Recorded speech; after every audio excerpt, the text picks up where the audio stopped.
ওরে কেন রে? আবির না, আজকে পাইছি আবিরে রে 5,000 টাকা নিছে আজকাল ধরে। আমি আজকে ওর টাকা নিয়ে আইছি আর আচ্ছা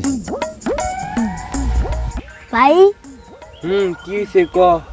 ওই যে একটা লোক আইতাছে, এটা আমার কাছে 5,000 টাকা পায়। বুঝলাম, তা আমার কি করতে হইবে এখন? তোমার কোনো কিছু করা লাগবে না, তুমি শুধু ওই লোকটারে বলবা আবির কোনো কিছু মনে নাই। এই আবির, আজকাল ধরে টাকা নিছস 5,000 টাকাটা দেশ না কিনলি গা? 3 দিনের কথা কয়ে টাকা নিলি, 3 বছর হয়ে গেল, এখন আমার টাকাটা ফেরত দিতে হবে না? আপনারে কি আর বলমু, আবিরে কিছুদিন আগে অ্যাক্সিডেন্ট করছিল। অ্যাক্সিডেন্ট করে আর আগের কোনো কিছু মনে নাই, স্মৃতি শক্তি হারাই গেছে। আমার লগে বাটপারি কথা কেমনে বাইর করতে হয় সেটা আমার ভালো মতোই জানা আছে। আরে আবিরের স্মৃতিশক্তি হারাই গেছে। স্মৃতিশক্তি যেহেতু হারাই গেছে, ও যে 5,000 টাকা আনার পরে আবার যে 20,000 টাকা আনলো আমার কাছ থেকে, এটা তো মনে নাই।